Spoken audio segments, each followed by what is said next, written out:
कुम्हार लिखेगा तो वो मटके बनाने की बात लिखता है।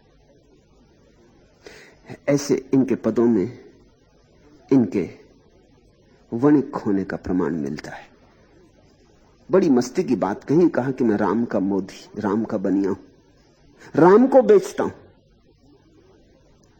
छोटी मोटी दुकान नहीं करता। सुनो ये अद्भुत वचन, कौन करे बनियाई, अब मोरे कौन करे बनियाई, त्रिकुटी में है भरती मेरी, सुखमन में है गादी।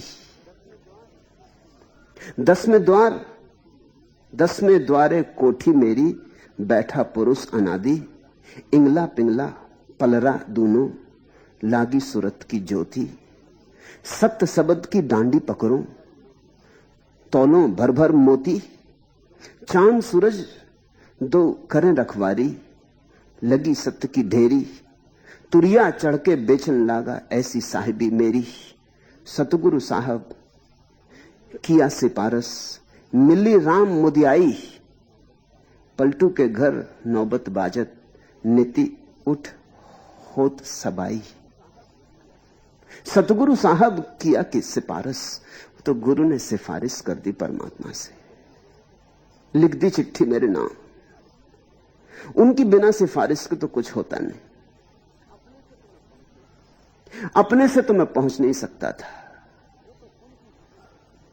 वो तो उनकी सिफारिश से पहुंच गया, नहीं तो कहां मुझे पता परमात्मा का।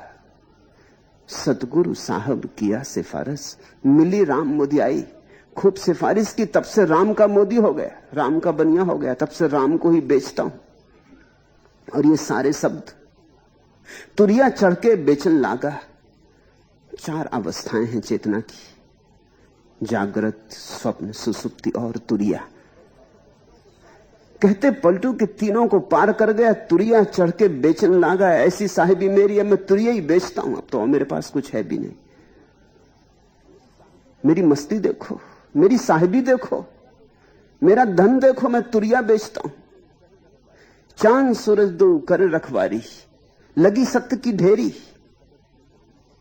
सत्य शब्द की डांडी पकड़ो, तोलो भर भर मोती। अब और तो कुछ बचा नहीं, मोती ही लुटा रहा हूं। मगर ये भाषा वैसी की है। कौन करे बनियाई, अब मोरे कौन करे बनियाई, त्रिकुटी में है भरती मेरी, सुखमन में है गादी। अति महासूक्ष्म में गादी जमा के बैठ गया और त्रिकुटी में मेरा धन है। अब तीसरा नेत्र खुला है, वहां मेरी असली संपदा है। 10वें द्वारे कोठी मेरी। 9 द्वार से हम परिचित हैं। ये जो 9 छेद हैं शरीर में, ये 9 द्वार कहते हैं संत। आंख, कान, नाक, ये जो 9 छेद हैं शरीर में, एक 10वां छेद भी है, उसमें सरक गए तो परमात्मा में पहुंच गए। वो दिखाई नहीं पड़ता, वो तुम्हारे अंतरतम में, वो परम क्षेत्र, उसको 10वां द्वार कहा है। 10वें द्वारे कोठी मेरी, बैठा पुरुष अनादि, इंगला पिंगला पलरा दूनो, लागी सूरत की ज्योति। इंगला पिंगला को कहते हैं 2 पलड़े मेरे तराजू के। सत्य शब्द की डांडी पकड़ो, और उन दोनों के बीच में सत्य की डांडी है, सत्य का संतुलन है। ये जो भाषा है ये वणिक की है।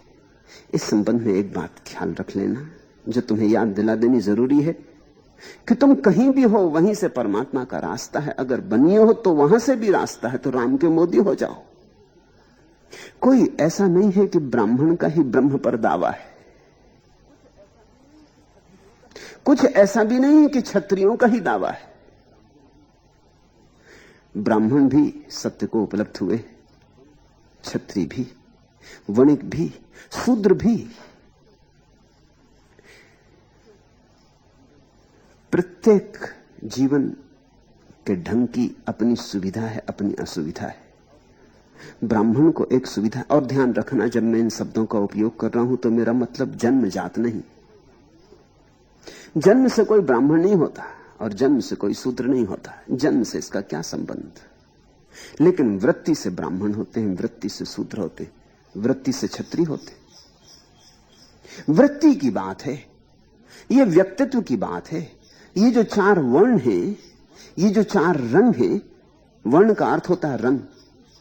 थोड़ा सोचना, ये चार रंग के लोग हैं दुनिया में, चार ढंग के लोग हैं दुनिया में। और इस चार ढंग की जो व्याख्या है, 5000 साल हो गए हिंदुओं ने जब तय किया था कि चार रंग के लोग हैं, चार ढंग के लोग हैं, इसे आगे नहीं बढ़ाया जा सकता। अभी भी कार्ल गुस्ताफ जंग ने जो फिर से विवेचन किया मनुष्य के संबंध में, तो चार ढंग फिर आ गए। नाम कुछ भी हो, लेकिन चार कोठियों में बटे हुए लोग हैं, इससे बचा नहीं जा सकता। कुछ लोग हैं जो बुद्धि में जीते हैं, वे ब्राह्मण। कुछ लोग हैं जो भुजाओं में जीते हैं। कुछ लोग हैं जिनकी सारी खोज विचार की है, वे ब्राह्मण। कुछ लोग हैं जिनकी खोज शक्ति की है, शक्ति के पूजक, वे क्षत्रिय। कुछ लोग हैं जिनकी खोज महत्वाकांक्षा, प्रतिष्ठा, धन, इस बात की है, वे लोग वैश्य। कुछ लोग हैं जिनकी कोई खोज ही नहीं, जो ऐसे ही जीते जैसे एक लकड़ी का टुकड़ा नदी में बहता चला जाए, न कहीं जाना है, न कहीं पहुंचना है, न कोई मंजिल है, न कोई गंतव्य है, न कोई बड़ी भविष्य की महत्वाकांक्षा है। ऐसे व्यक्ति शूद्र, वे कुछ भी छोटा मोटा करके गुजार लेते। जिंदगी गुजारनी है, जिंदगी से कुछ बनाना नहीं। ये चार वृत्तियां हैं, प्रत्येक वृत्ति का लाभ है और प्रत्येक व्यक्ति की हानि भी है। जैसे कि जो आदमी बुद्धि में जीता है, अगर उसका ठीक उपयोग कर ले तो बुद्धि ही निखरते निखरते चैतन्य बन जाती, होश, जागरूकता, सुरति बन जाती।